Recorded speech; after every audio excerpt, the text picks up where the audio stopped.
Let's get started. A lot to go through.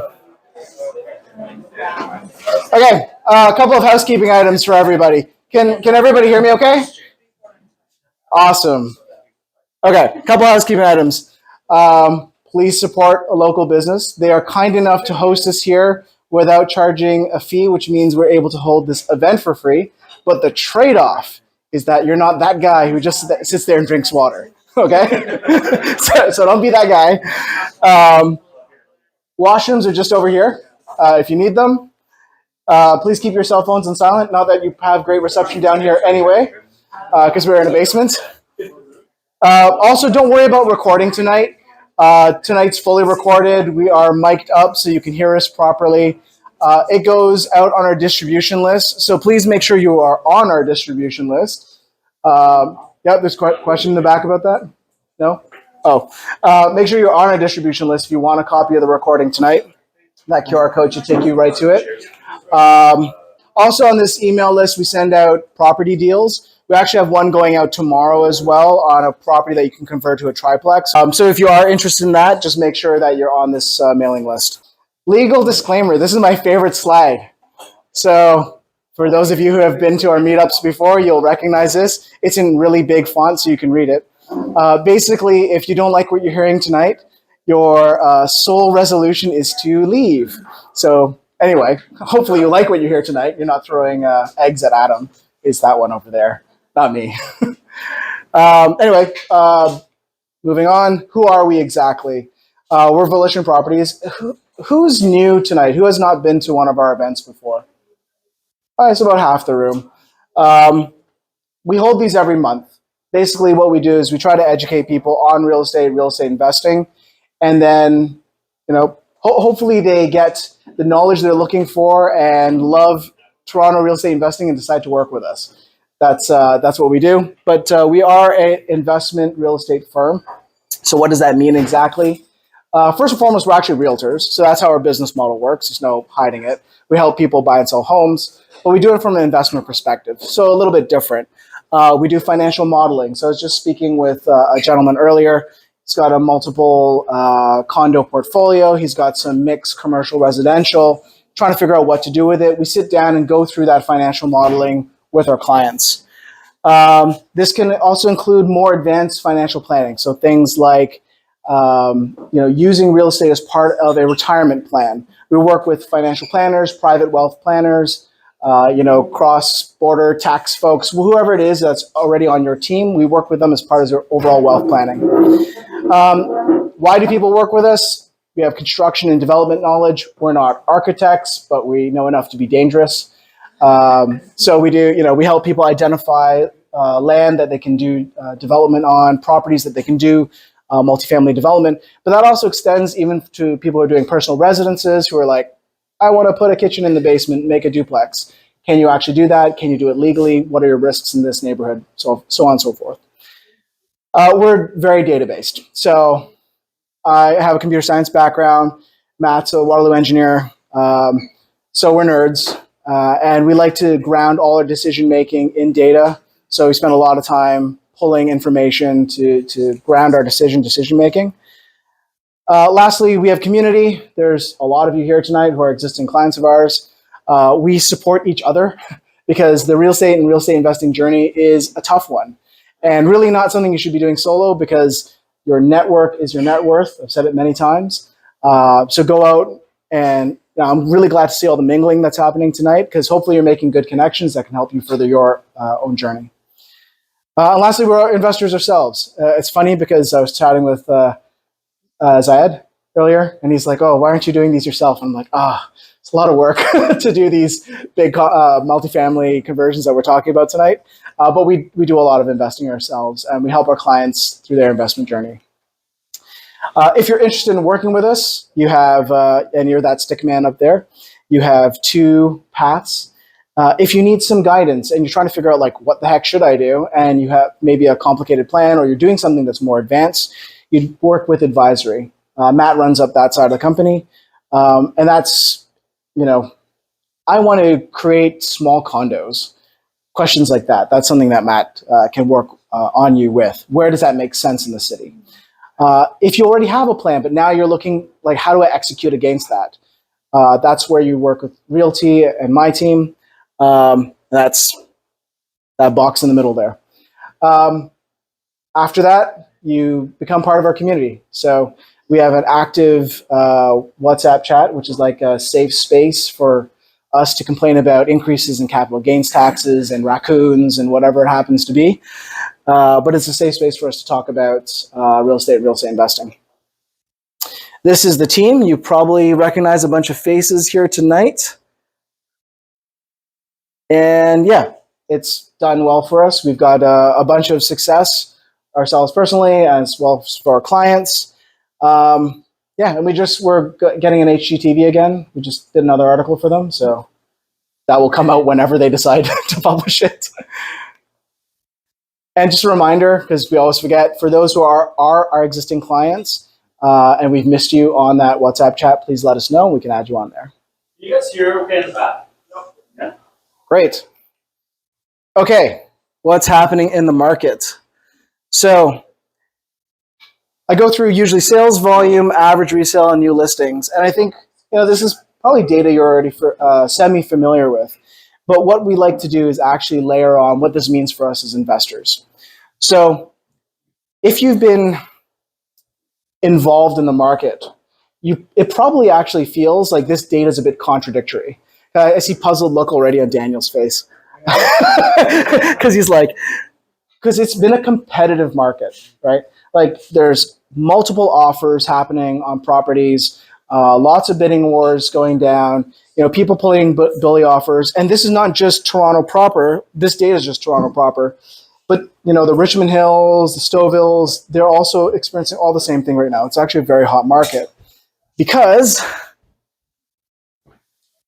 new listings actually continue to be low, right? There's a lot of talk about, spring market's going to give, all this inventory. The reality is it hasn't happened, right? We're just as bad as last year. We're nowhere near the years previous to this. And if Trev had more than 4 years of data, you'd see we're still like 60 to 70% of what we typically see in the spring market. Why? I don't think there's a direct single reason, but I can tell you a big influencer is interest rates. We live in a bubble where we are real estate investors, right? But most people who are transacting on real estate, 80, 85% of the market is not real estate investors. They're just normal people who are moving their houses. And with high interest rates, it's not, they don't want to move. Basically, we don't have inventory. And my theory is that it is through interest rates. There's no real great way of proving it, but that's what I believe to be true. Given most of the market that's moving is for personal reasons. They're getting jobs, their kids are moving out, or their kids haven't moved out yet, and they need more space, right? And with higher interest rates, there's just little motivation to want to move from the place you're currently at, especially if you're locked into a lower rate. Okay, sales to new listings ratio. So sales to new listings ratio, we show this slide for those who come to our meetups often. Hey, speaking of those who come to our meetups often, what we're looking for, the reason this is one of my favorite metrics, and the reason I like this metric is as close as we have to a leading indicator. This metric basically tells us how quickly is new inventory being absorbed by the market, right? So when we see a high sales to new listing ratio, we know that what is out there, people are buying at the price that it's out there for. What I think is really interesting is we are seeing multiple offers, but we are low sales volume and actually not very high sales to new listing ratio. A balanced market is a 0.6 sales to new listings ratio. That's what you see. So this is where macro data is kind of useless. So if you follow us, I'm always saying real estate is very... Don't remind us. Yeah, don't. Accommodating people in the back. Real estate's very much a neighborhood by neighborhood market, and even across Toronto, when you run an average of things, it doesn't show, because you would expect a high sales to new listing ratio when you're dealing with multiple offers, when you're dealing with bully offers. That's what the correlating data should show, but we're not seeing that. So this is telling me that the markets, the neighborhoods that we're interested in as investors, so the Little Italys, the Dovercourt Wallace Emersons, the East York neighborhoods, beaches, stuff like that, these are still competitive markets. But the, Eglinton West, I'll just pick it, is not, right? Like, that's what's bringing this average down. So just know that you have to understand what's happening in the neighborhood that you are interested in investing in. This is a bit of historical data. Same information, just plotted a little bit differently against average home sales price.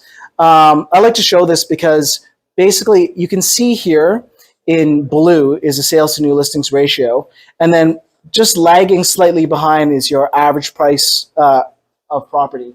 And every time the sales to new listing ratio starts to tick up, shortly after that, pricing goes up. So, we're seeing a increase and a bit of stabilization here. I think if we continue to see increases in this sales to new, in this absorption rate, you'll also see the prices start to come up. And if anybody has longer historical data, I'm happy to graph it out. This is as far back as we could go. I know the ask was, if we had more data, it would be great. But okay, so for those of you who follow us, we like to take this macro data, drill it down a little bit further so we can understand what's happening neighborhood by neighborhood. So, we do it by tribe neighborhoods because that's how our data is set up. And you can see here, these are kind of in our investable neighborhoods, right? We'll call them downtown neighborhoods for lack of a better name. But we have seen that price recovery, right? Even though overall you haven't seen the whole city recover, the neighborhoods that we invest in, which tend to be the most resilient, have already recovered. So these are your CO1s, EO1s. If you guys are familiar with the neighborhoods, these are like Little Italys, Plater Estates, Danforth, Pape, and Danforth, these kind of neighborhoods. They've recovered. Pricing is back up, and if you've been active in the market, you've felt it. Condos, however, completely different story. It is a soft market. It's a slow market. Unfortunately, I was talking with somebody earlier who's a condo investor. There just hasn't been a recovery yet in price, and I don't see it happening anytime soon. So I guess the question is, why? Any theories out there? Why are we seeing a recovery in a single-family market but not seeing it in a condo market? There's no wrong answers, by the way. A lot of supply comes from investment swap properties. For whatever reason, either they voted on it. Or the real estate agent got paid 6% commission instead of 2.5% commission to sell them a pre-con. I don't know if you guys are aware, but that's why you see so many real estate agents pushing pre-con as investments, is because they get paid twice as much. So yes, lots of supply. Any other theories? The return is not there. If you've been following us, we don't encourage people to buy pre-cons, at least not now. There are certain projects, certain times, like we had one 5 years ago, which made sense. So part of this also, on top of there being a lot of supply, remember condo buyers are your most sensitive to interest rate changes. If you're talking about an average homeowner, your price changes $200 a month. It's like, no biggie, right?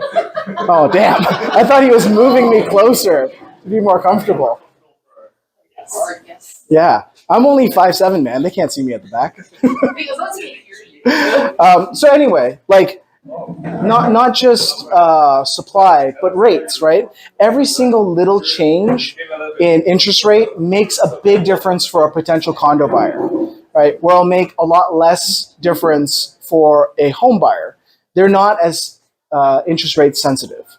So in order for this market to come back, right? Like people ask, when do we think the condo market's going to come back? We're going to need to see changes in interest rates. It's like I'm getting my nose powdered and make sure you're pretty for your special day. Yeah. Thanks, Dad. So, we're going to need to see changes in rates. That's going to be really important, right? Even a couple of quarter percent drops will help the condo market. And two, the impact of the pre-cons needs to be realized. And what I mean by that is people need to either take occupancy of them and therefore the prices come down, or they need to flood the market with trying to assign them, which is happening, and then the prices come down. We haven't hit bottom, right? We're not seeing any indication yet that we're bottoming out in the condo market. So, if you have condos and you're thinking of unloading them, I mean, I was going to say now might be the time, but it's a very tough time to sell them, because I do think we're at least another 6 months in before we see any sort of pricing recovery. And when we see pricing recovery, it's not going to be like skyrocketing. It's going to be slow. Elsewhere in the GTA, as I mentioned, we've started to see recovery in some of the other markets. While we don't really invest out there, some of us live out there, so it's nice to see what's happening. But we are seeing recovery in like the Auroras, the Richmond Hill, stuff like that. It's actually become ultra competitive out there in the last 4 weeks, 5 weeks. It is tailing off a little bit. I think a lot of that was pent-up demand. Some of that's come through. They've bought their houses now. But there has been pricing recovery out there. Okay. Any questions about the market before we get John? Question. I've heard that since the capital gains, they had a lot of, it may lead to people selling their properties. Yes. Yeah. Excellent question. And, it's not something we have data on, but it's definitely something I can talk to anecdotally. So last week, I had 4 conversations with people about them selling properties to avoid the changes in capital gains tax. Now, none of those folks have listed, but that people are talking to me about it. They're trying to gauge the market to see if they should. I wouldn't be surprised if there are people who are going to pull the trigger. But their timeline's really short, right? It's end of June that they have to be closed by. So that's not much time, right? So there's going to be a bunch. So there's a property I've been watching. This is just a personal residence because we do a bunch of personal residence work as well. Out in Richmond Hill, it was a flip, but it was done under a corp, right? Because they were probably trying to reduce their taxes. But they're going to be affected regardless of their gains, because corporations are just under a new inclusion rate, and they just dropped their price $100,000, right? So yes, I do think there will be some impact, but I don't think there's a lot of time for people to make big changes. It's really going to be those who were already ready, maybe moving up their timeline a month or two. But yeah, I don't know if that answers your question. Anything else about the market? Sure. I'm just speaking to my chest. So I think the other thing that's going to happen is you're going to start finding more creative deals. So, for example, think about VTBs. So one of the advantages of VTB for a buyer obviously means that you don't have to put as much down. So it's advantageous to a buyer, but it's advantageous to a seller too. People don't think about that, because what it does is it allows you to spread your capital gains over multiple years. So imagine you didn't want to get taxed because you're going to go over your 250, presumably, when you go to sell. So you're going to be taxed at a much higher tax rate for your cap gains. But imagine now you could spread that amongst several years. And if you could do that, you could actually bring your tax down. And you have the added advantage of being able to presumably sell at a slightly higher price and get some interest on the VTB that you're offering as well. So it could spawn this new wave of more creative type of deals as well. So it's just something to keep in mind. I want to check to make sure Adam's mic's all on. Okay. Any other questions about the market before we hand it over to Mr. Brander? I'm gonna have some logistics around the food ordering, but I'll chime in a couple minutes. Okay. Okay. Cool. So how many people here know Adam or are familiar with Brander Architects? Handful of folks? You should all know him. He's like a minor celebrity, guys. So Adam is a specialist in the multifamily space. We've been working with Adam on projects for years now. We're thrilled to have him here. Tonight, we're going to focus a bit more on the multifamily side of things that his firm's well known for. So let me reintroduce Adam. I'll turn it right over to you then. Thank you very much. Thanks, Ming. Is the mic on? Can you guys hear me back there? No. First of all, thanks everyone for coming out. Thanks Ming and Volition for inviting me. It's a pleasure to be here. Always excited to meet new people who are interested in the space that we're interested in. I'll just go through quickly high level agenda. Sounds really official, but I'll just talk for 10 seconds about us, who we are. I'm going to talk about multi-unit residential. These are projects we've been doing for the last 10 years. And there's kind of three scales that are kind of emerging now. They're desirable for a whole lot of people for a whole lot of reasons. So I'm going to touch on each of those, one being 4+1, which equals 5. So that's kind of a smaller scale of development, and then less than 10 units and less than 30 units as ones that are emerging as well. And I'll get into examples of each of them. Then we're supposed to have a little break, I think, and then that'll give me a chance to catch my breath. And then we're going to go into the 4+1 piece in a bit more detail. We have an archetype of here's kind of the typical framework that we work with, the site size, the expectation for the units, and so on. And then there's some variations of that permissive bylaws that have come out recently, along with other policies, allow us to be a bit more creative and do things differently. And each of the projects is different. I think people that want to do lots of these are trying to just have it be optimized and then replicated, but there's some site specifics on it.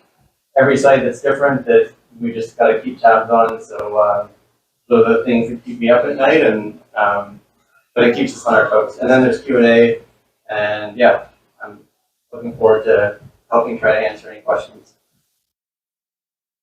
So who am I? Getting pretty deep all of a sudden, and we're not going philosophical here or anything, but just professionally, I'm a landscape licensed architect in the province of Ontario. So we can design buildings of any size. We work with like-minded people collaborating. We realize we're part of a bigger industry, the build industry, and in this case, providing housing. So these are all multi-pronged things that we can't do independently, and we're very aware of that. I went to McGill and University of Toronto and learned a bit of Spanish at Tec de Monterrey in Mexico. I haven't talked about school for a long time, so I don't know why I put that up there, but here we are. Who are we? So we're a small group. We're actually based in Leslieville, so just a couple streets over from the beaches here. Been in practice for 10 years. Did a practice in Ontario, allowing us to practice as architects. Planning, design, construction, and sustainability.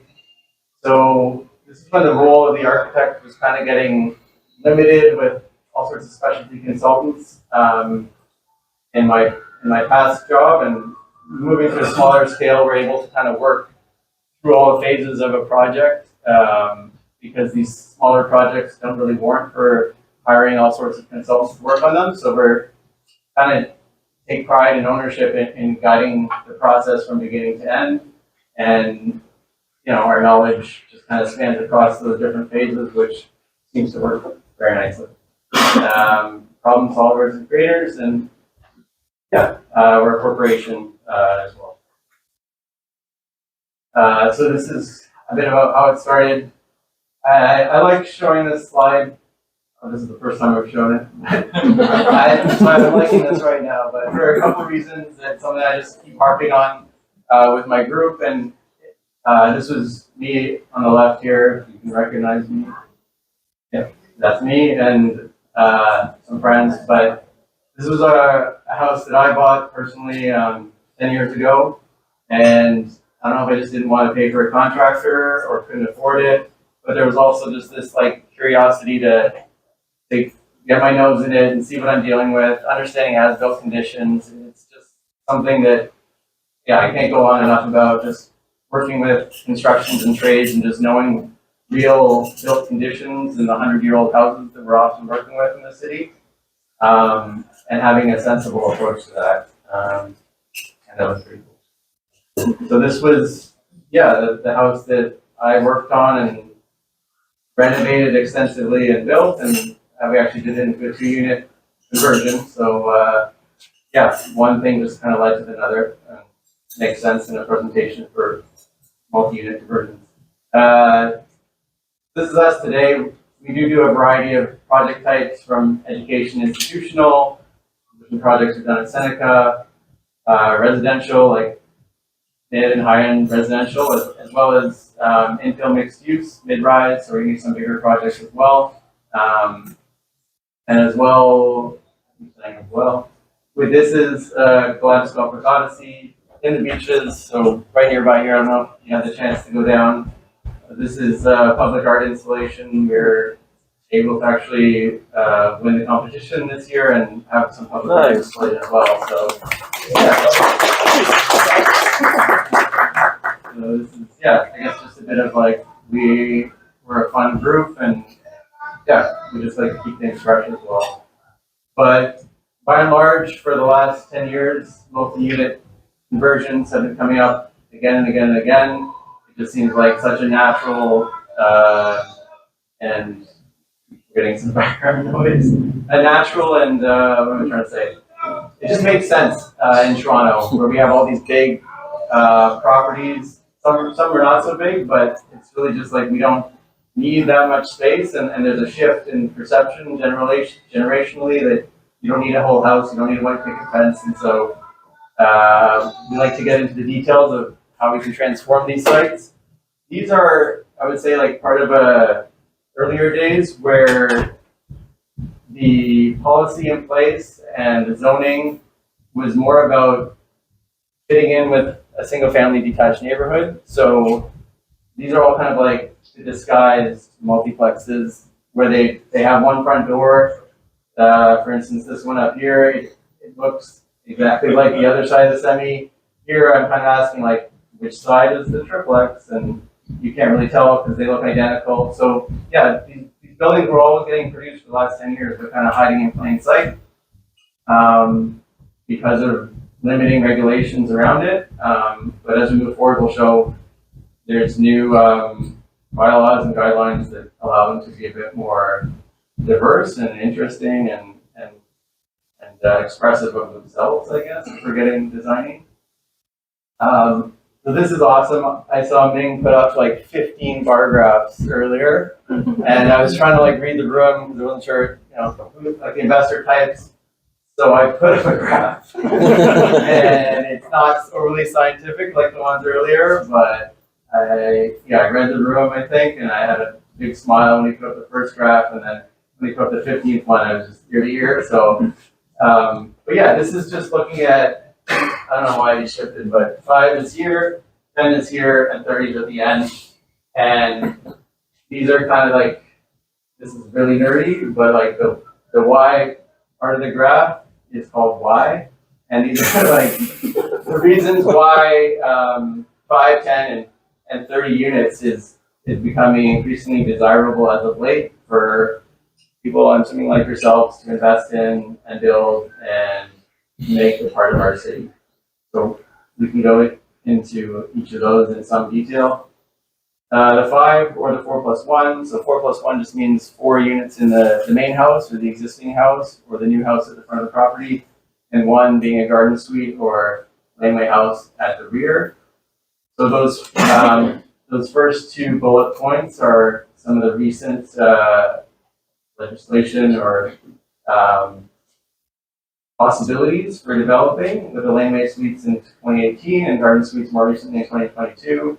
The only difference between them being that a laneway suite fronts on a laneway. There's a bit more restrictions on garden suites. I'm sure you've seen recently that there's not a whole lot of them built because there's some limitations that are attached to them with angular planes, height permissions and size, basically, that are people are trying to get removed, but we can go into some of the ways we've worked around that to make reasonably sized garden suites. Parking rates in 2022, Toronto kind of turned on its head. Used to be 1 parking space per dwelling unit. So if you can imagine trying to put 3 or 4 dwelling units on a normal 20-foot wide lot, you run out of parking spaces after 1 pretty much. So we used to have to ask for permission and demonstrate a reasonableness of that, but now it's a maximum. So you can have zero parking. It's great to have parking for some tenant profiles, but it's not required, so there's flexibility there.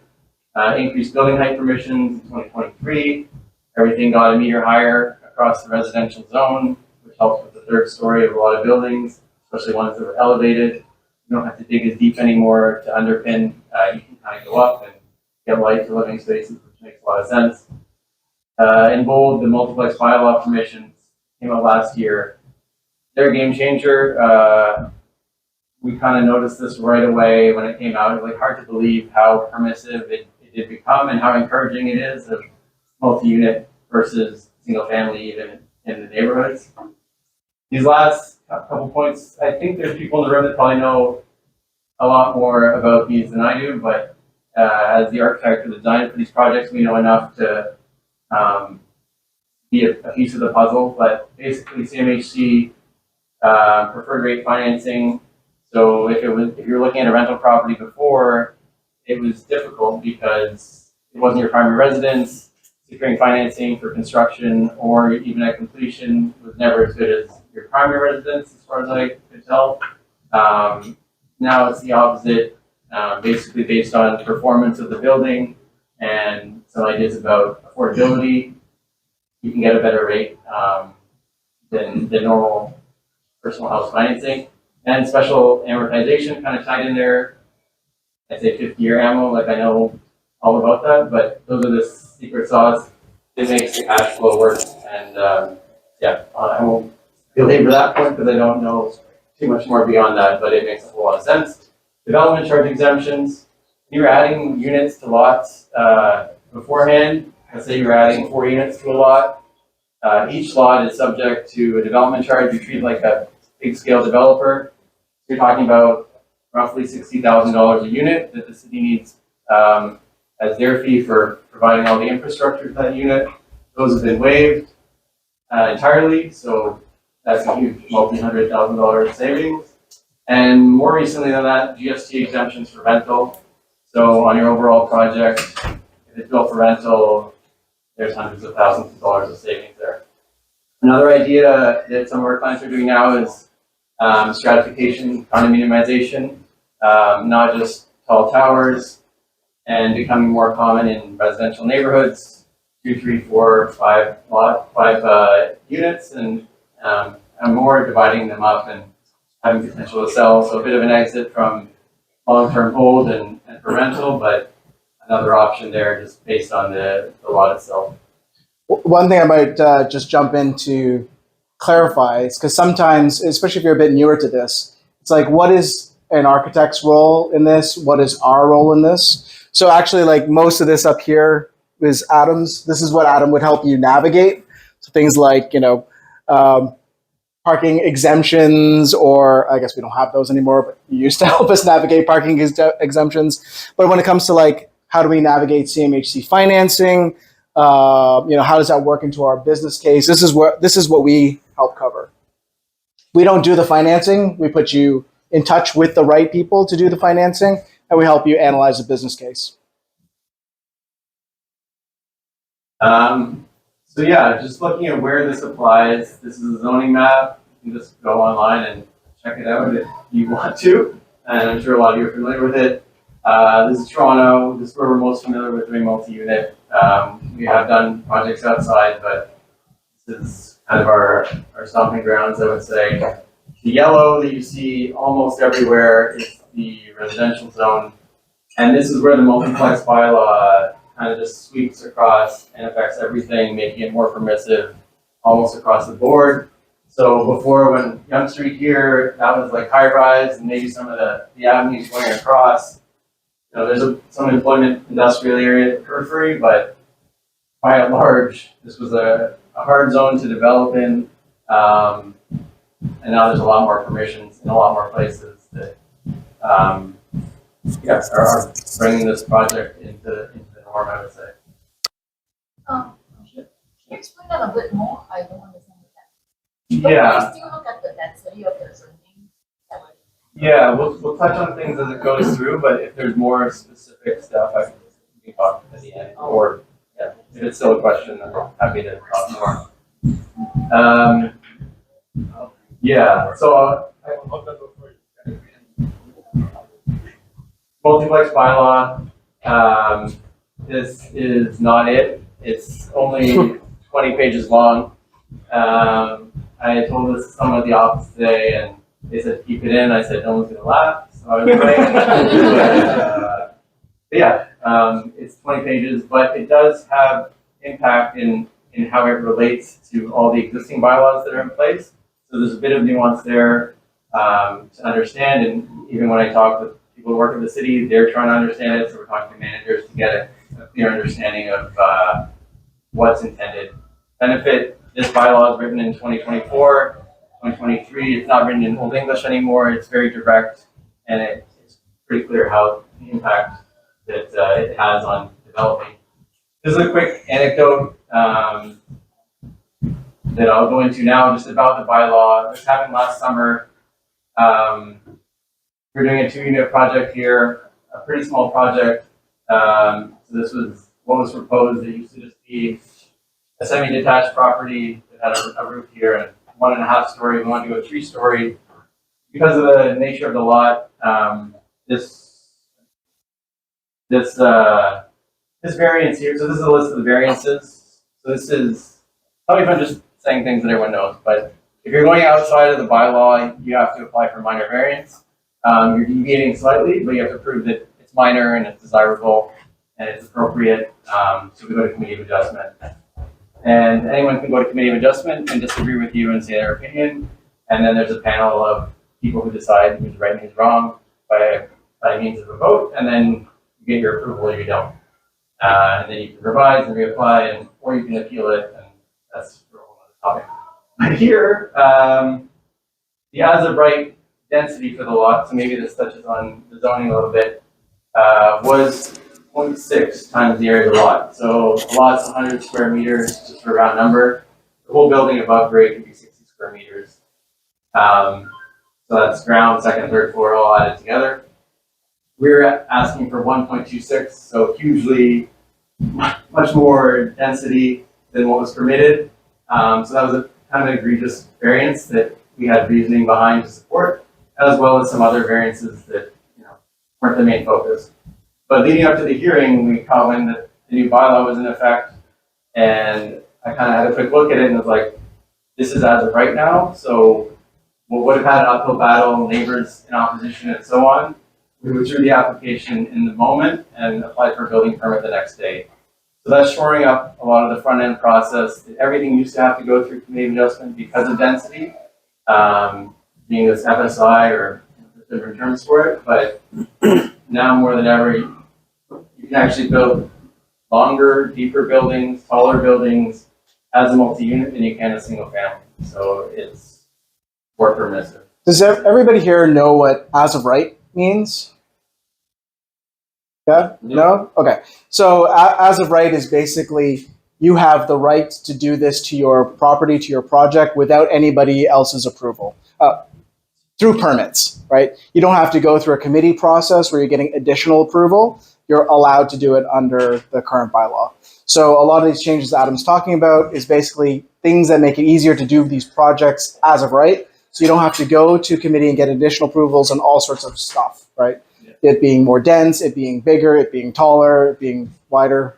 Yeah, and all these things amount to fees, obviously, holding costs, time, and risk that maybe are outside of the equation now for what you're looking to do, which helps move things along, adding units in a more timely fashion. Now jumping to up to 10 units. So this is low-rise apartment buildings, as they're called.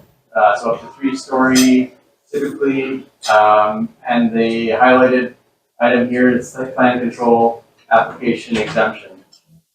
Before this came into effect last year, anything over 4 units, you had to go through a lengthy 12 to 18 month application process with a boatload of consultants providing a whole bunch of data to the city and timelines that city planners didn't have a deadline to report to you on, and often more than one round of submissions.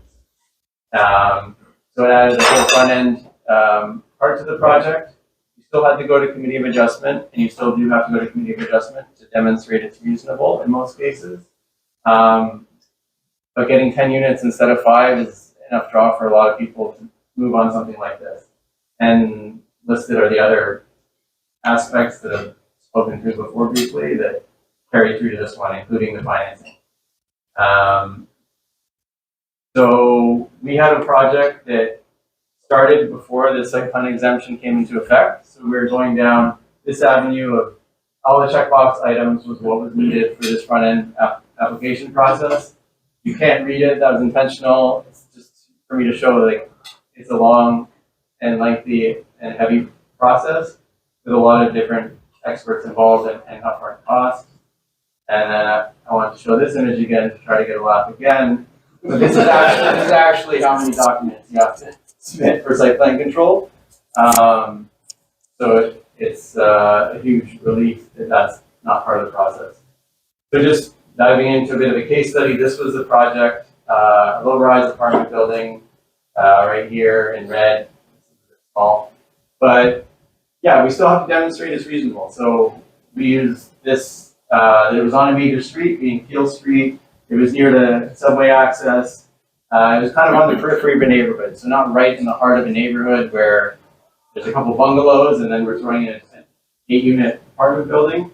But yeah, if it's reasonable, if it's on the periphery, I would say, or there's a larger lot, it's kind of out of character with the rest of the lots in the street, those would be like prime sites to develop in this way, I would say. So it was approved by committee of adjustment unanimously for those reasons. And we found out that it was no longer subject to site plan approval. So again, like the committee of adjustment in the last example, we just said thank you for your time and moved to a building permit. So that helped the process. And then one other thing we noticed in the bylaw changes is that an 8-unit project, there was no additional requirements for a 10-unit project. So we could fit 10 units inside of our 8-unit application. So we just did a quick design change, and that was a good game changer for the CMHC financing aspect of it, because by virtue of having 4 basement 8 units, by the nature of their size, they became smaller and affordable by Toronto standards for what it means to be affordable, and that improved the financing. So everything's kind of working together for once. This was the project, so 10 units, we did 6 2-bedrooms, 2 per floor. A project like this as a new build does require to be barrier-free. You can see a little access ramp to the main floor. One of the main 4 units has barrier-free accessible considerations. The others don't need it. And yeah, it's been kind of well received. As long as you're not living next door, the general consensus online, we get a lot of positive comments about projects like this that arguably fit the neighborhood really well. Will you be touching on the 6-story major street changes? Yeah, right now. Oh, right now. Yeah. What do you mean by barrier-free? Barrier-free means accessible. So it's suitable for someone who has mobility constraints, whether it be a wheelchair or even a cane or things like that.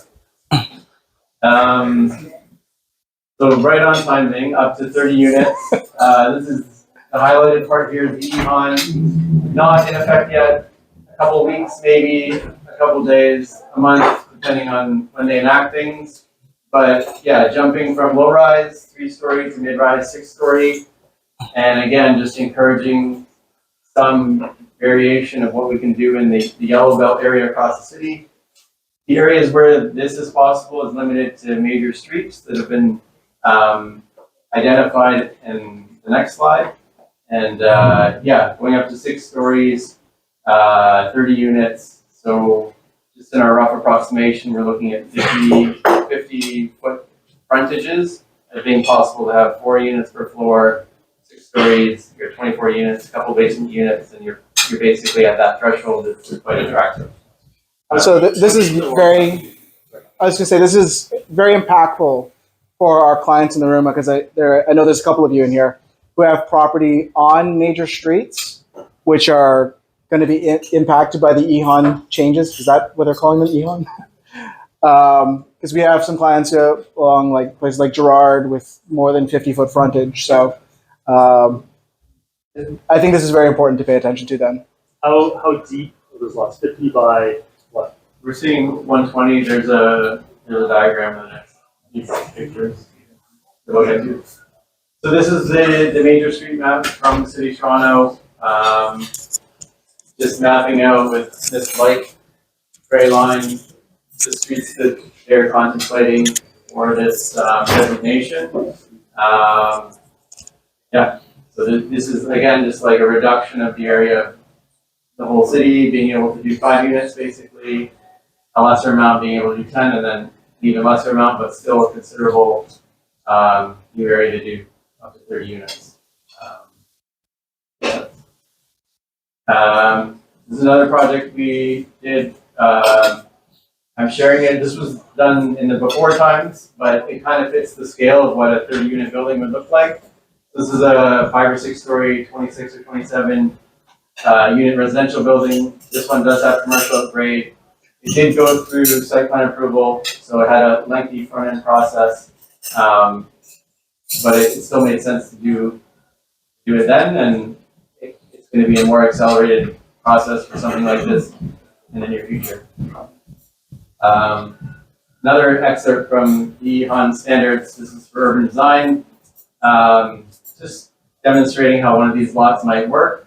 You can see it's just bungalows and 2 stories in the immediate vicinity, but getting as of right approval for something of this size is a possibility. So yeah, I mean, there's right there. One thing that we noticed in the office when we were dropping this diagram in today is, thank goodness they're hiring architects still to do the buildings because these look like shit. Yeah, we can make it look a lot better and still meet the building envelope and the built form that urban design is looking for. You don't like the AI generated? What are the parking requirements for that size of building? That number of units? So there, I think it's, I don't know the exact detail. It still hasn't come out yet, but it's very limited. It's like, for that 10-unit apartment building, we needed 1 accessible visitor parking spot. So scaling up, I would expect it would be something in that range.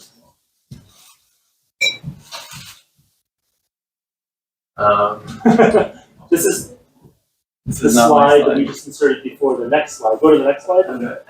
It's a break. Yeah. So before the break, Ming has something he wants. Yeah, I guess I'm talking now. Yeah, so that was just the high level, just of kind of the 3 development sizes, and then Ming's gonna talk for a bit, and then after the break, we're gonna really kind of drill down on the 4+1 model and get a bit more architectural and design oriented.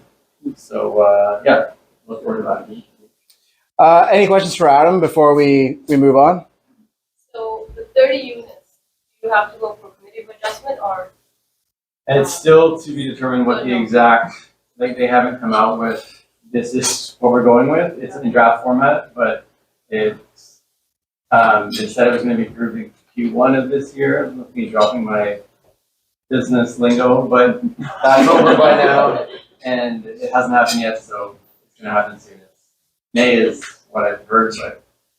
Just loop it with 10 units. So if it's 10, you don't need site plan control, Yeah. but you still have to go through the minor variance You or? have to do a minor still have variance to in do most the cases, zoning bylaw?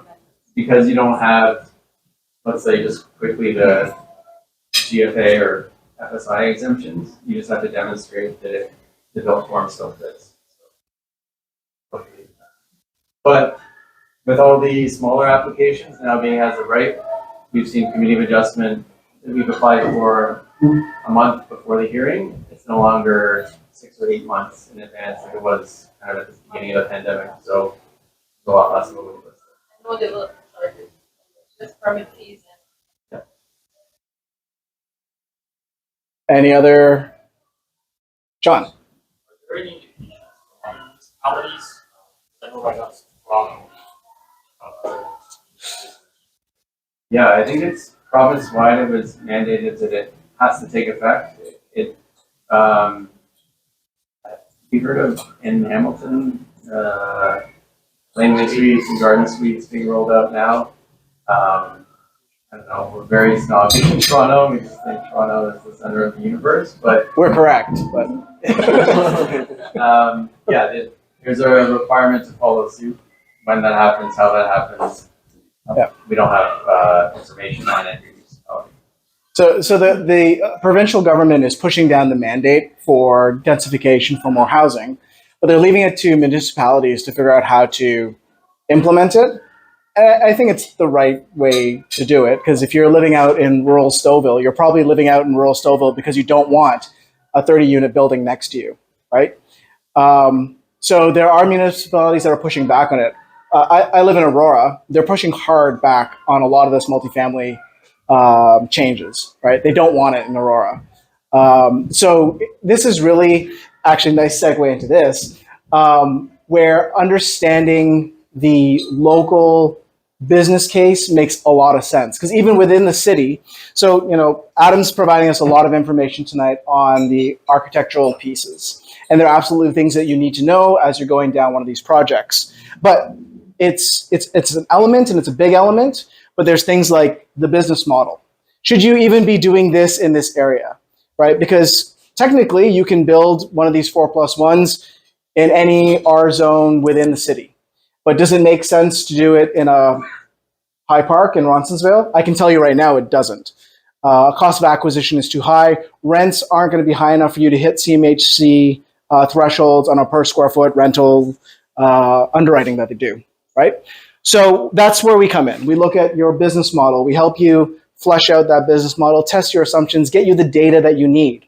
Because a lot of times you're going to need to do, if you're doing condominiumization, you're going to need to do ARV analysis. If you're planning on doing CMHC refinancing, you're going to need us to come through with information on what rents are going to be like in your areas. Do you know what your tenant profile is going to be like? What are typical acquisition costs, build costs? We can help with some of that. And how do you mitigate risk? One of the things Adam brought up was talking about doing things as of right, mitigating risk. That's actually huge, right? Because if your business model is predicated around having to go to committee of adjustments and getting approval for them, you can be pooched, right? You can spend $1.5 million acquiring a piece of land only for it to be stopped at committee because you have a tree with a large tree protection zone, and trees are sacred in the city. You cannot cut them down, right? Things like that. This is where we can come in to help. So yeah, that I just wanted to go through that. Anything I'm missing, Matt? Well, the last line. Last line. Oh, yeah. All right. Is there interest in this in being a future meetup topic? So it'd be multifamily. We'll call it multifamily development, small multifamily development. Everything but the architectural piece. No offense.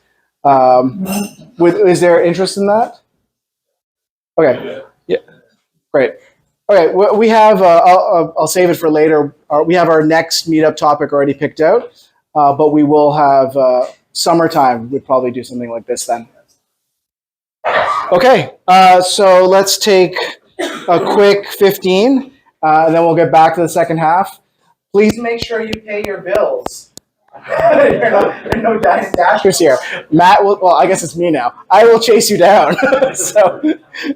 Okay, we'll be back at 8:15. Thought to have a good chat with your fellow neighbor investor.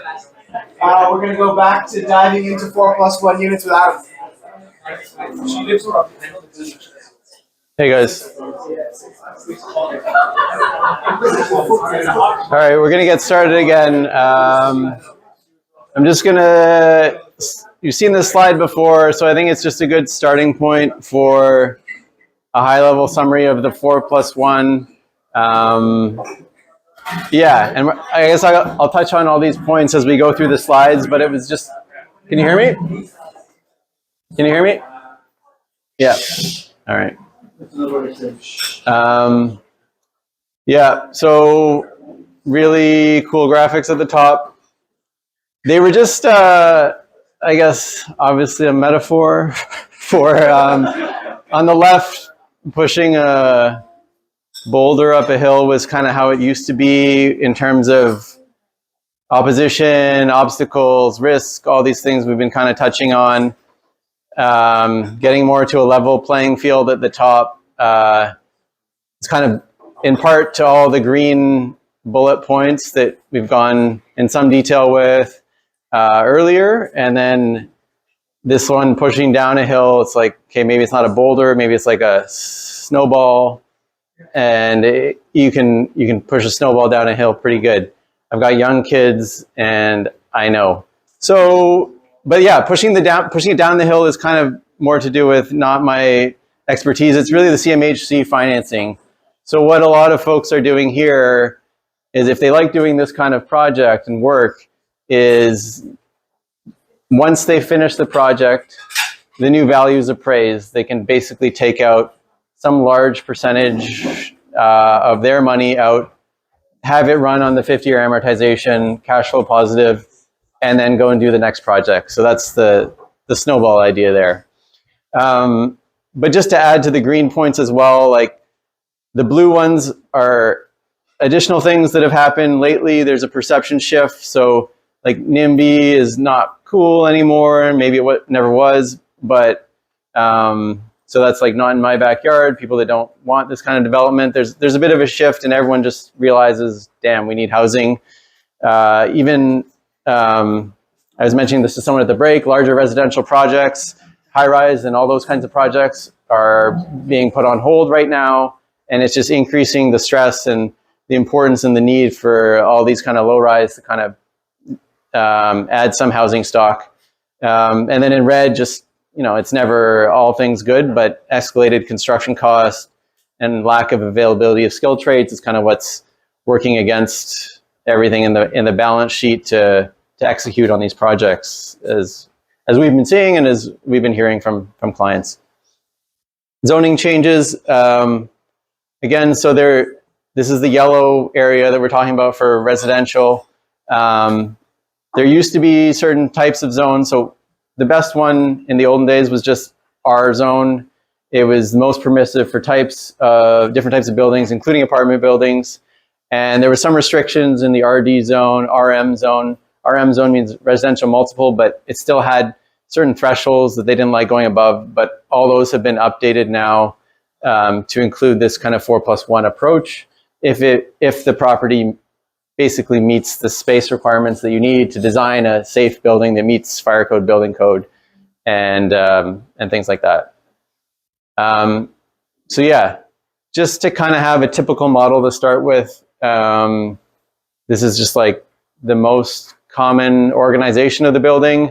And when I say that, it's not just like cut and paste everywhere, because there's all these things that are the site-specific items that we have to work with. So seeing what the site gives you is the first thing I wrote there. If there's existing walls that have lesser setbacks, there's grandfathered conditions, there's salvage value in wherever you're building if you're expanding on it. Even if, let's say, so there used to be where you had to keep 50% of the walls, maybe some of you are familiar with this that have done projects, in order for it to be existing, in order to avoid things like GST on the property, or call it an existing building that you're adding to that you're drastically changing.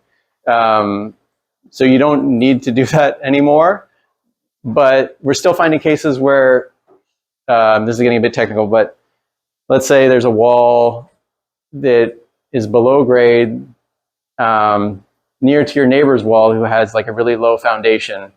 If you were to take that wall out, you have to do shoring along their property line to hold their dirt up, basically, so that their house doesn't fall down.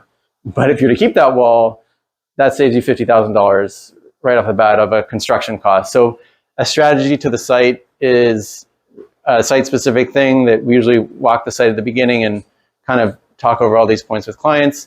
Authorities having jurisdiction, so it's your property, but not really, because there's all these overarching things like Toronto Regional Conservation Authority, urban forestry, dealing with trees and their root barriers, even if they're not on the property, they could be on the neighbor's property or city property.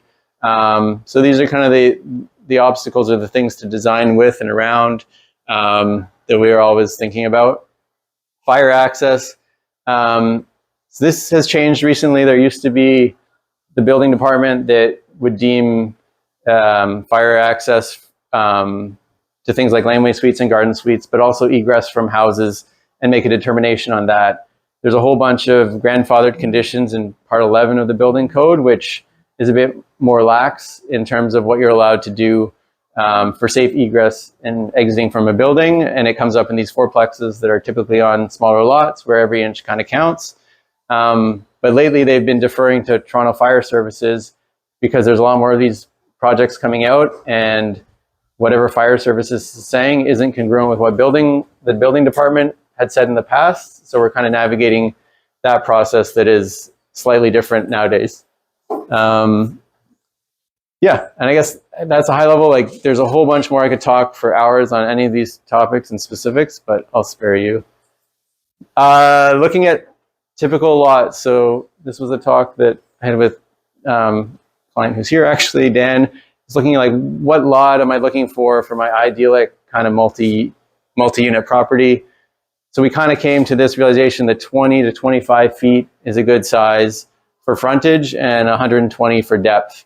And this was with good sized bedrooms, 2-bedroom, single-story units in the main house, and a proposed laneway suite or garden suite. You can see here just the slight differences in laneway suites. They can go right to the property line in most cases. Garden suites require a little bit of a setback. Also, there's angular planes on garden suites. So those are the main differences. Angular planes are when the building goes up at a 4 meter, you have to have a 45-degree angle. So more traditional roof looking things where it's hard to occupy the space under there on all sides. The idea behind an angular plane is to allow light into your neighbor's backyard. So you don't have a big square that's casting large shadows. That's the idea. Yeah. It maybe. Yeah. there is Conversation. a push towards garden suites to be simpler. Because right now, I'm sure Adam can tell you this, the adoption rate of garden suites hasn't nearly been what the city has expected. And I can tell you it's because they're not easy to do, right? You can't, not like a laneway, we can just put in a 2-story with a 1 angular plane, you're building to 0 lot line. There's a lot more to do in a garden suite. Therefore, it's a lot more limiting. It's just less attractive to investors and people who want something in their backyard. Yeah, and this is just the idyllic condition, I guess we'd call it. There's nothing to say you can't do multi-unit on a semi-detached property or a bunch of row houses that are all connected. It's just working out the safe and compliant egress for each of the units and 50 million other things, but it's possible. So this is kind of cutting a section of the site, what it might look like. So on this side, this is the street side here. This is the main building. The different colors suggest the different units, kind of just a 1 per floor arrangement. I remember when I was in the condo market, I always thought stairs in condo units were a waste of space. So there is some efficiencies there to just having everything on the 1 floor. The fire separations are limited to just the horizontal connection between adjacent units, which is nice. And yeah, moving to the back building, this is a Laneway Suite. There was actually enough space on this site to do a nice 2-bedroom suite on the upper level. And then we looked at adding some amenities, so vehicular parking as a part of the Laneway Suite, and an idea about a shared swing space that could be used between the different units. So you can start to think on a small scale as a big developer and deciding what you do with the space that you can occupy with these projects. So yeah, I guess this is like a bit different than the first image I showed of multi-units where they're all trying to just look like houses. There is flexibility now in the top right corner to extend on a bunch of row houses, change the front entirely, be different than the neighbors. This one over here, some clients are finding that outdoor private amenity space is hugely attractive to renters. So doing a pop-up onto a roof access makes a lot of sense, where you get amazing views that you're basically a story up of all your immediate neighbors. Over here, we're looking at troubleshooting the egress solutions that fire service is okay with. So we built in this spiral stair to satisfy a fire, where building would have been okay with it when we designed it before. And this one's a garden suite. So we were one of the early architects to design and build garden suites. So that's a picture of that. We had a very different design for that one, and they went with a much more traditional brick. But are you finding fire services more or less prescriptive when it comes to requirements for those top dwelling units? Yeah, it's more stringent than it was when these were less common. There was more, I wouldn't say common sense, but like a logic around it that one could follow. There's even a process whereby we could go and talk to fire before day one of the project, pay a small fee, get their approval on the approach to fire egress, and carry that through the project. That's been discontinued by the City of Toronto, so it's a source of a headache. But we're trying to get better information through buildings as to what fire is looking at. And there's always an alternate solution proposal. So if all else fails, we can propose something that meets the intent, obviously pay a fee, obviously wait some time, but potentially find an alternate solution based on site constraints. So always problem solving. So, like, for those who are working on fourplexes, these are what, dwelling units above 7.5 meters or something like that? It was because in that one, the areas of refuge that were okay were stepped back. So we did some diagrams about firemen setting up ladders to access the units. And because they had to stage it in 2 stages, that was not going to be direct ladder access. Yeah. So just to unpack some of that, for an investor going through this, if you are looking at these top floor dwelling units, as part of your business case, to consider the additional cost of fire stairs, fire refuges might not be enough. Are you guys familiar with a fire refuge is? Now, the idea is you're up here, let's say on the 3rd dwelling unit. Your house is on fire. You go outside to your fire refuge, and you're safe for 35 minutes. waiting for, yeah. To wait for a fire services to come and rescue you. So it's like a safe fireplace. Because I am surprised to see this spiral staircase here. That means they were not cool with their original fire refuge. Those aren't cheap. Fire stairs are expensive. Do you know how much your client ended up paying for It's that? north of 10,000. 10,000. So like, that's not too bad. I guess it's just the one story. That's nice that you guys were able to do that. But sometimes, and also now means that it's shared, right, between those 2 units. And I'm sure you can't block them off in any way. They have to stay open all the time to meet fire regulations. So make sure that you're factoring that into your build and design costs. Sorry, question. Is that just an issue around that by having a double level? Yeah, so I think the question is like, can you have egress, like have split it down the middle instead, and have both have egress here and here? Yeah. Yeah. See, there are probably ways. I mean, I'm not the architect. Yeah. There's a next slide that goes into that, but you're a step ahead. So this is a bit of a segue, just because there are also these really luxurious Toronto homes that we're working on that people are adding suites to as well. So it's not specifically the 4+1 model. It just kind of, you can add them anywhere. And these ones, they integrate really nicely. Like this one on the left is actually pre-project. So we're starting that one now. But these 2 are completed. And just to show, yeah, the far one on the right, it's, people can still have a 5,200 square foot, 6-bedroom, 6-bath house and have a basement unit. So yeah, it's not specific to one demographic. And then as well, yeah, we were able to come up with this. This is on Dover Court. So this one's just another, so with the GST exemptions for new build now, you don't have to salvage pieces of the building if it doesn't make sense. You can do a total new build as a 4+1, and you're not getting the short end of the stick with anything. So this is one such example on Dover Court. It's the building in the middle.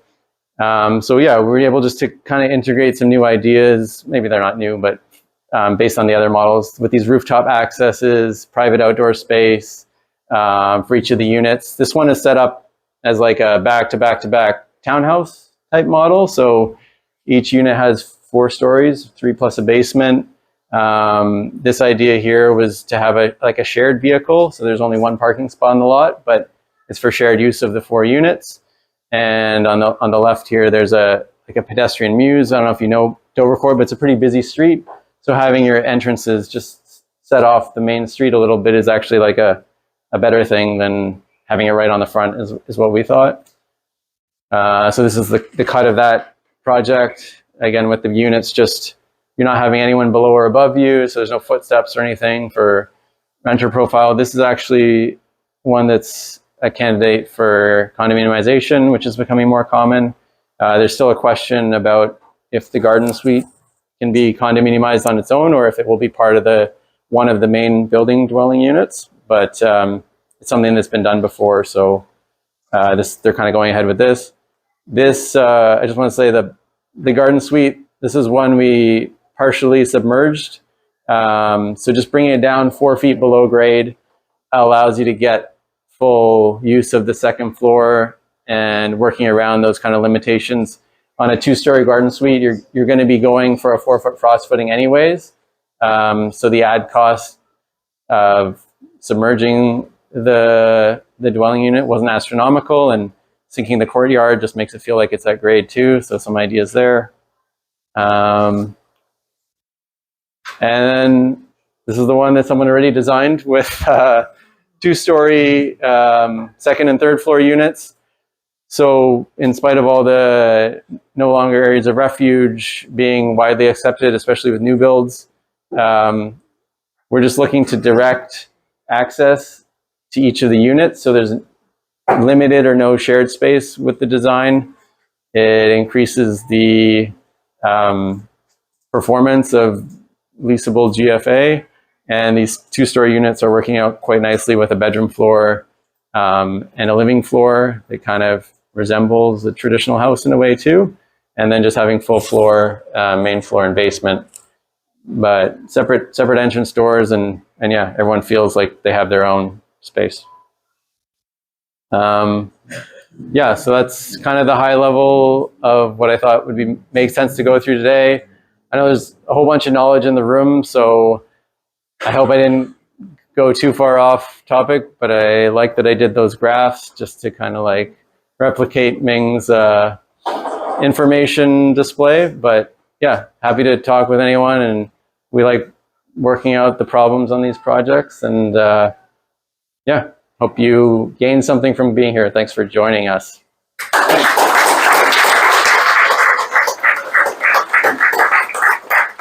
So I have a couple of questions. GST, showing my age, HST exemption, right? That's 10 years currently. Is that correct? 10 years. That they're allowing for this HST exemption on multifamily? You know more than I do on that. It is. It's time limited, right? It's 10 years, but then if your project closes within 5 years after that, you're still good. Okay. 15. So there's time, deadline. Government's only letting you get away with not paying HST on these projects for 10 years. And then after that, I guess they've solved the housing problem. So start within 10 and close within 15. Start within 10, close within 15. Okay, cool. The other one, I think we had some questions. I think Matt had them on his phone, or Florence had them on her phone. Yes, we both have it. All right. What's? You wanna open it up? Oh, sure. Well, let's open up to other questions first. Lava.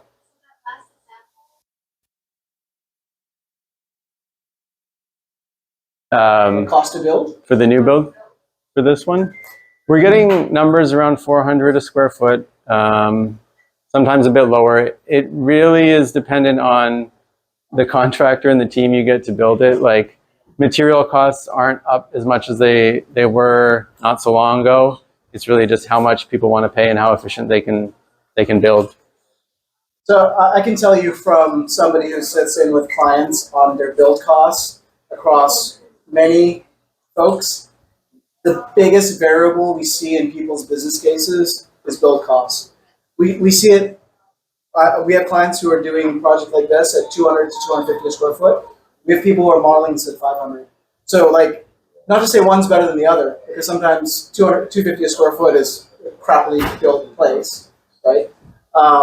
But nailing down what that is in your business case is really crucial. One thing I've heard from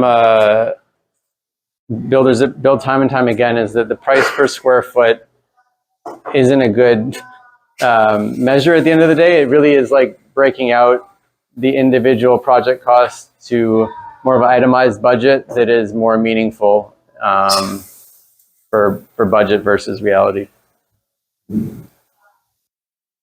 Talk a bit about how to turn them into a condo.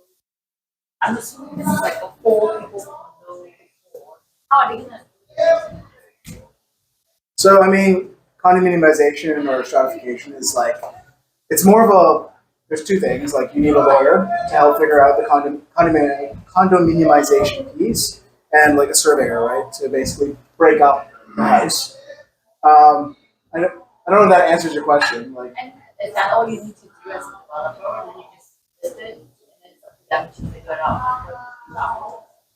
so the short answer is yes, but like, you know, all you need to do to have a fourplex is build it, right? Like it's yes, that's all you need to do, but it's not very easy. And you also have to make sure that there's not many lawyers in the city who are experienced with condominiumization. There's not much of it that's happening, right? So you can't just go to any lawyer and say, hey, I want to sell each unit off. Most of them will look at you with a blank stare, right? So, Matt, you want to add to this? Yeah, a little bit. So, do I need Mike?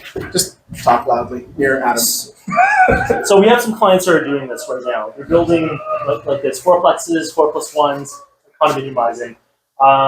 So your question was, you just build it and then just hand it off to them, right? The reality is you want to set them up for success as well. So you want to provide the guidelines. Like you're going to have a condo declaration, bylaws. You're going to want to set some of this stuff up. So these people are just regular homeowners who are not going to know their head from their ass, right? So they might know a little more, but the point is that, like, for example, you're going to need to set up a bank account for them, right? You're going to need to stipulate how much the condo fees are going to be monthly and what condo fees cover and how to vote. Like, you know, what do you do if it's gridlock? If it's four people, there's no, right? Like all those things. So building it is one thing. Setting up your clients or the buyers for success is a completely other thing. So you will have to go through all of that as well. Just to, in the way we've seen it done most frequently, one thing just on the architectural side, the building as a fourplex or as a condo can be identical. There's no like, oh, we should build this with a different type of stud or anything like that. So that can be identical, and the condominiumization can happen while the build's happening, just in the interest of time. So there isn't a declaration that has to happen on day one of construction that this will be a condo. I have a question for you. Yeah. So on that note, does it make sense now? So given the HST exemption for multifamily builds and rentals, does it make sense to finish that as a rental building, then condominiumize and then sell? That's a good question. That's my answer. Do you understand the question? Because the question before, the problem before, if you were to build one of these 4+1s and you get slapped with a big ass HST bill, can't get into all the mechanics right now, but imagine it's a $5 million building at the end. You have 5 $1 million units, let's just say. If you go to sell that, you have to remember you're a developer now and you are a builder. So when you go to sell that, you're selling new construction. Your buyers may not think they should pay HST on it. Therefore, they're not going to pay HST on it. So if you sell it for $5 million, you're only going to receive $5 million from the buyers. But the CRA is going to be like, no. This is new builds. New construction is subject to HST. I don't care whether you collected it from the buyers or not. You have to pay it. So 5 million times 13%. My math's really bad. What is that? I see Lava pulling out her calculator. It's a lot of money. It can absolutely demolish and annihilate your business model. So, for example, let's say this is to be condominium. Why would someone go down this path? You're saying that now you have to abide by the Condo Act. You have to obviously have a declaration. You're going to have the certified stuff. Right. It's an exit. It's potentially a very profitable exit, right? So if you're not in the business, let's just say not all investors invest in the same way. Some investors want to do flips. This is closer to a flip, right? I don't want to invest because I don't want to deal with tenants. Okay, well now you don't have to potentially, right? You can build the exact same thing. Yeah, but you're still responsible. You're not absolved from this. So you are like the condo. You're responsible for it. No, What do you mean you wouldn't run So, the. for example, if the foundation has issues, who are they coming after? Right. Right. So you have Terry on. Terry. You have to abide by. Right. All that. Kind of Maybe stuff. you get may not into- need to be If you get Terry into on. litigation, this is going to take a really long time. You may and you're not gonna be. probably lose. Okay, so if I am, so potentially you may not have to be. I don't know. We're getting to the mechanics, but you may not need to be Terry on warranty. If you're not, then you're not going to be liable when you go after sell it, right? So They still see it.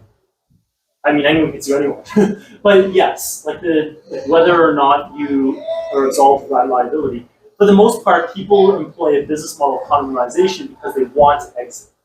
They build something of value, and they want to exit. Whether or not that jives with what you think you'd want to do is a different story. Yeah, I guess the reality is that what you would get is an appraisal on the value of condominium land versus selling it as a multifamily. Right? If that delta is there, then maybe that supports the business case. But I don't know enough to know that Those are these units completely would be- different audiences that you're catering to, though. Yeah, One 100%. is going to be an investor who's going to be looking at the numbers. How much can I rent this out for? What's my NOI? Right? Like all the regular sort of. Size of your buyer pool too. So what? Size of your buyer Yeah, pool. the size of the buyer pool for investors buying this type of thing, versus people who are just looking for housing and normal housing alternatives to a $2 million home in the area they want to be.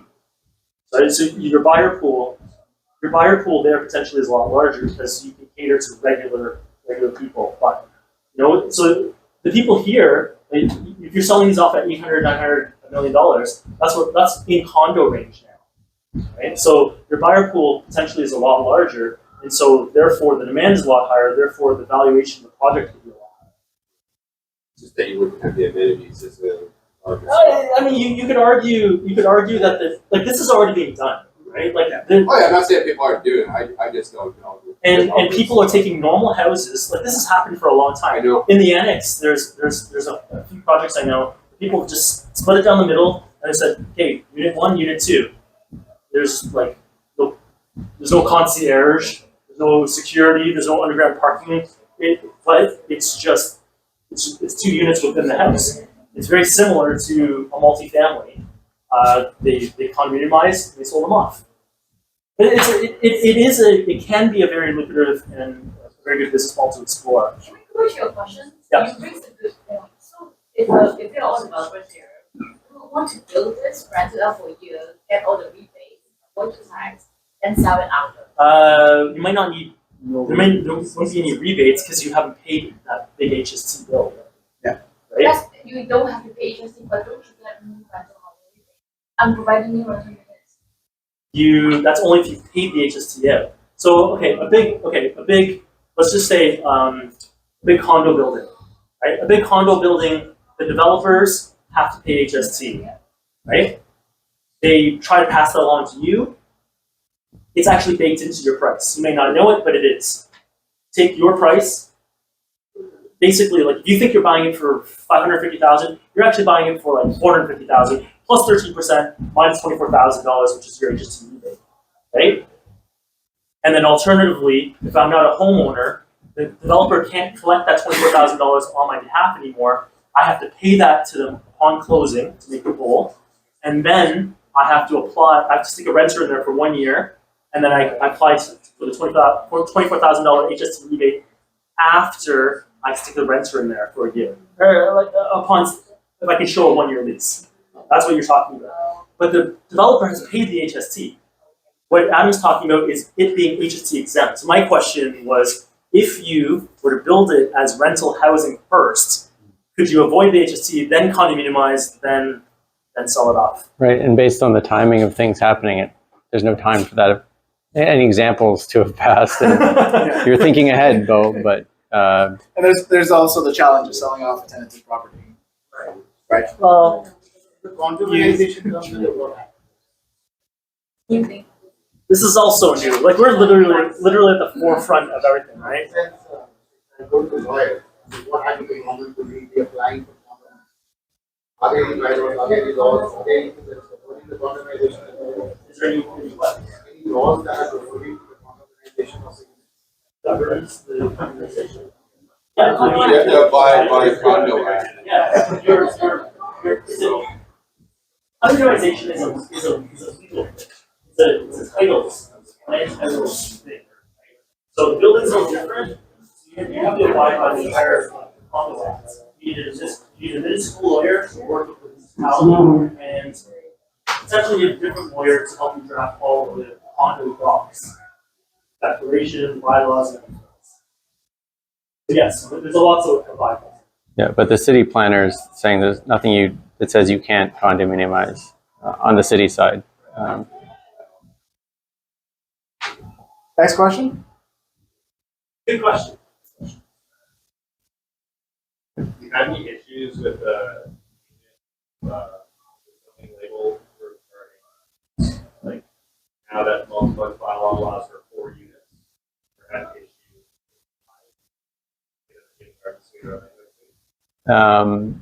Yeah, so the multiplex bylaw allows you up to 4 units in the main building. The laneway is allowed on top of that. It's exempt from that unit count in the main building. So you've never had a zoning review or say the opposite? I'm trying to think. Maybe, and then we correct them. But yeah, but yeah. I mean, there's a lot of, like anywhere. There's turnover. There's new staff. There's people on day one of the job. So yeah, we have to work with them time and time again. So it's not uncommon the city gets it wrong. So we applied for 4 units on another project.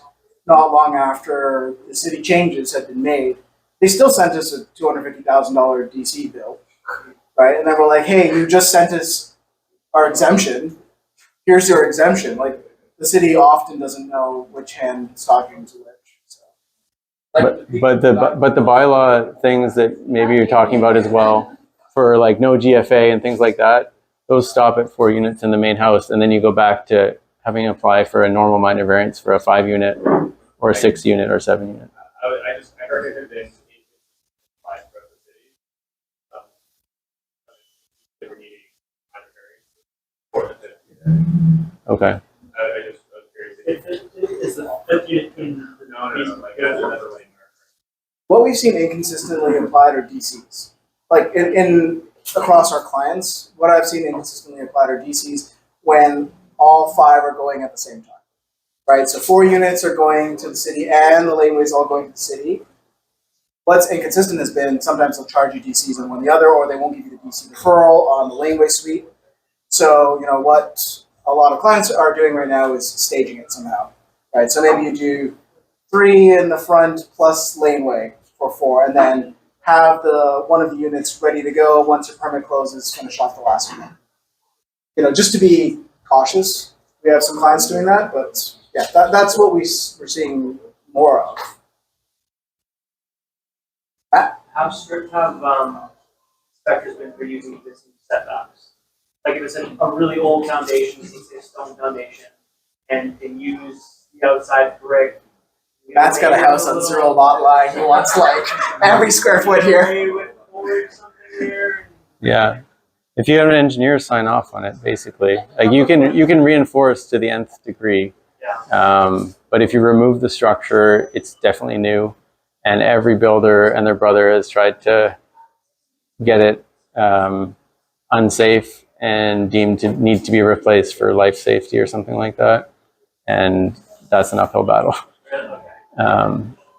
because you're deviating from the bylaw. So just get a variance, I guess.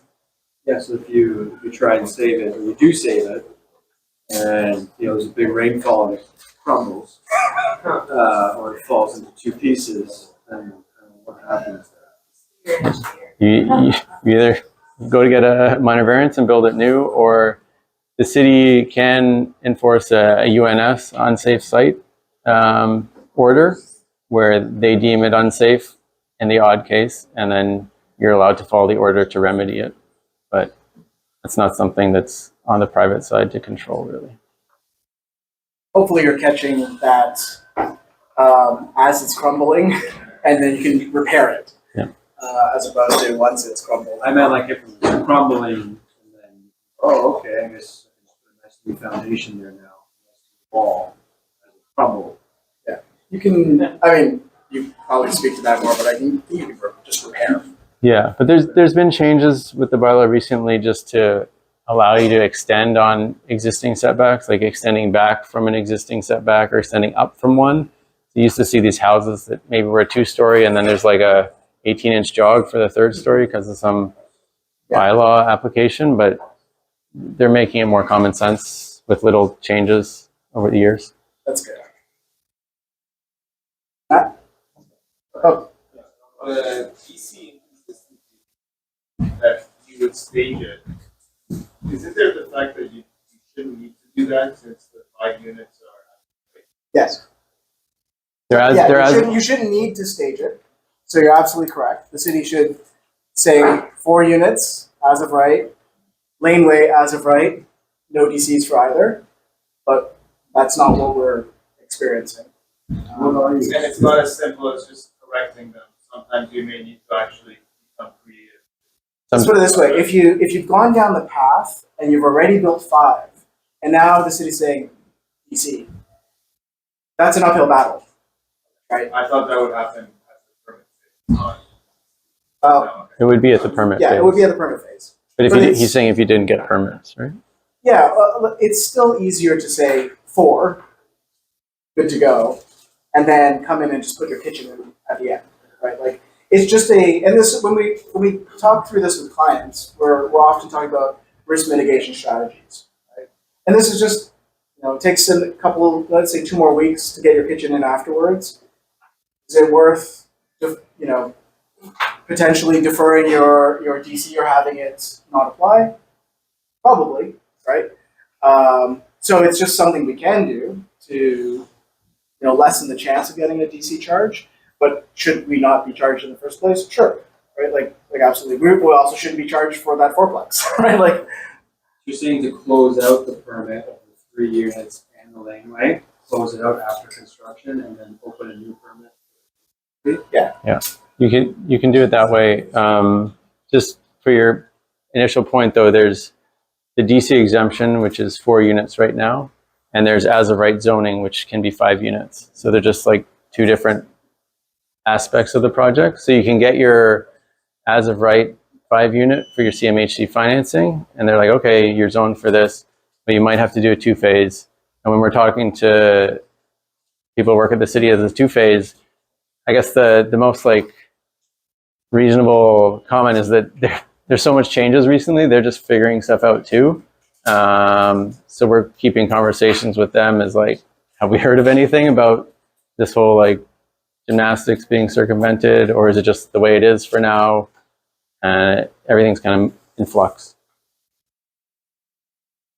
What are the areas in Toronto that you see that you mentioned? Yeah. So most of the places that make sense are what we like. People have been working with Volition. The neighborhoods we've always worked in: Little Italy's, Little Portugal's, Dovercourt, Los Emerson's. There are also other neighborhoods that work, like St. Clair, Costa Italia, things like that. So Lava put up her hand, so I have to make sure I mention her neighborhood. But so there are many neighborhoods that make sense. but I'll put make sense in quotes because that depends on what your build cost is, right? That depends on are you exiting through condominiumization where we're going to care more about ARVs and established other $1 million condos in the area, or are you holding on to this with CMHC financing and I need to be in an area where CMHC is underwriting this at $4 a square foot, right, for rents. So like that's going to matter more. And this is kind of the stuff that we do is help people figure out what makes sense for them. Because I can tell you right now, what makes sense for one of our clients does not make sense for the other another client. Right? Lots of questions. So glad.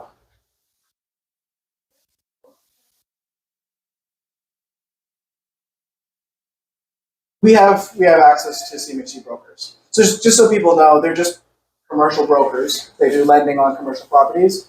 But given you're hitting a bunch of parameters, you can get insurance from CMHC. They can insure your mortgage. And when they insure your mortgage, you get good rates and long amortizations.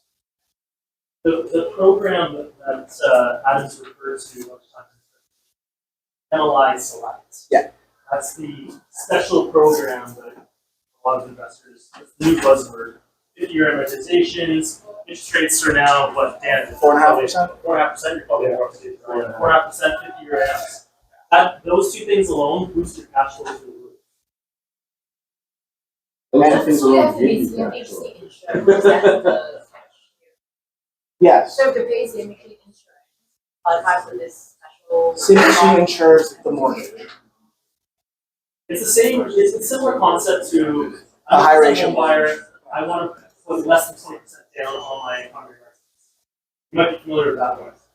That can also that's also to be or work but that's the same concept. There's an insurance premium that gets added to the Daniel? A question about sound insulation. Adam, in your experience through the years building multi-units, that being a factor, as far as separate up the Chris, safety, health, quiet enjoyment, look into condos, sound insulation. What type of standards are you building? Make a condo. Yeah. Yeah, like STC 50 is the minimum, Yes. but you can exceed that, right? Like when you want to build something like this, if you're adding like cents on the dollar, like not even cents, fractions of cents on the dollar to up the sound. But the thing about the sound insulation is like you can spec it one way, but if you don't install it to that spec, like, so we're just talking now about like resilient channels that dampen like impact sound, and your drywaller has to not drill the screw through the resilient channel.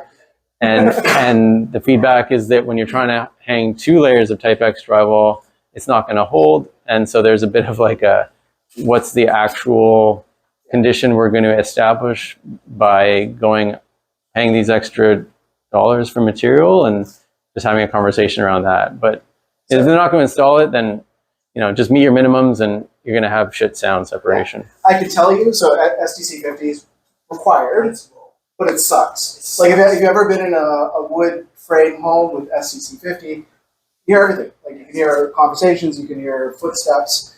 So if you're condominiumizing, like you have to go way beyond that.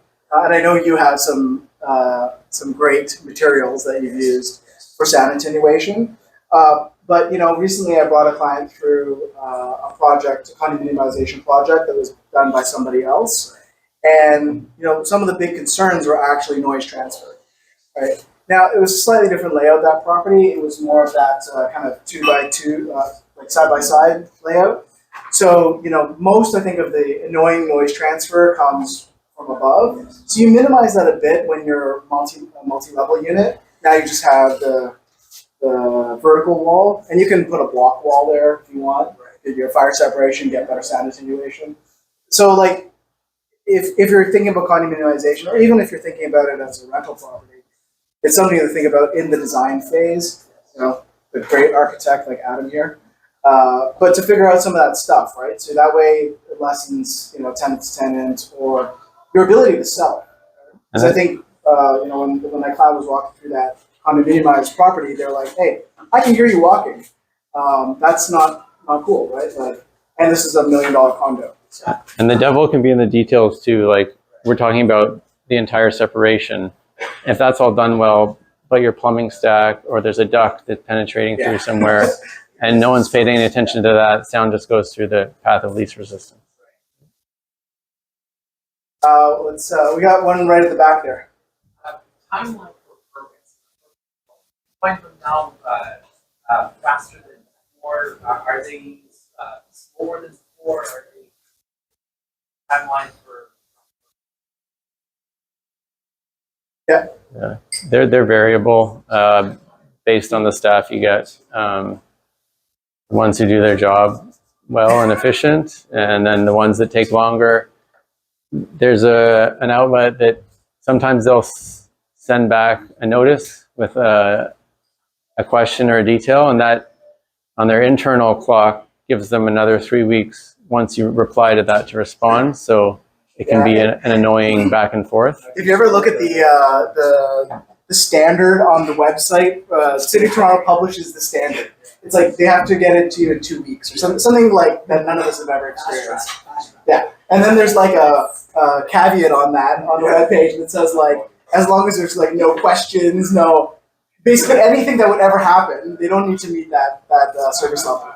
But there is not that it applies to anything we're talking about here today, but there is the new fast track where they just call you, ask a question, and issue the permit as long as you pay them. So for like smaller things that's actually in effect and working, and happens for things like underpinning and things like that, if you want to get something going. Yeah. Just continuing on the permit question. Fourplex that you're building up front plus the laneway, can you get one permit for all things? Separate buildings require separate permits. So you got 2 buildings. Can you have 2 separate building permits at the same time? But if you build them in parallel. Yep.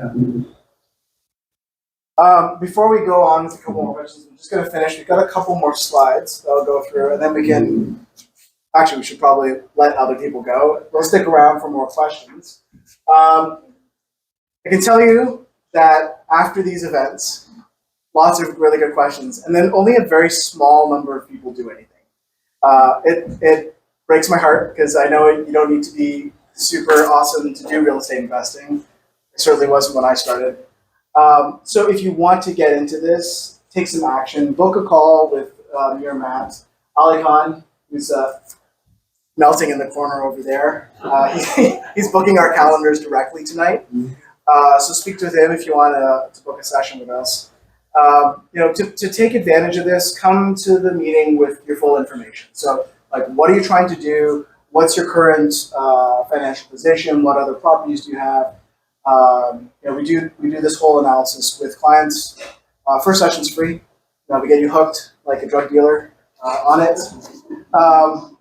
And basically, what we'll do is we'll work on creating that plan. Right? Where are you today? What are you trying to get to? And hopefully, you find it very valuable. Also, I know we're mostly investors and developers in this room, but shockingly, about 60 to 70% of our actual business is in regular real estate. So why? Most people are working with us because they just don't want a house, right? Like, to be quite frank, if you want a house, we'll help you because we're happy to help you.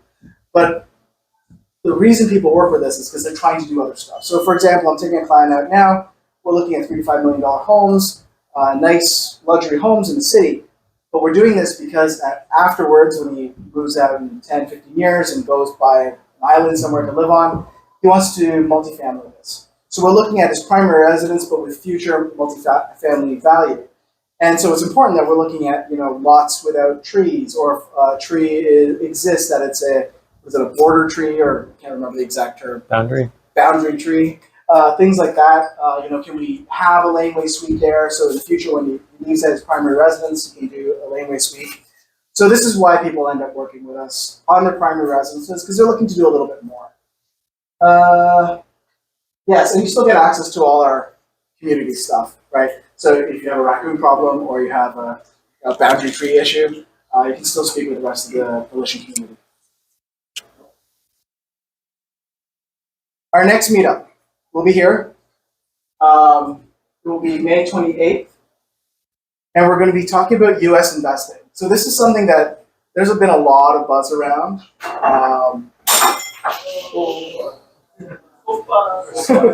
There's been a lot of buzz around U.S. investing.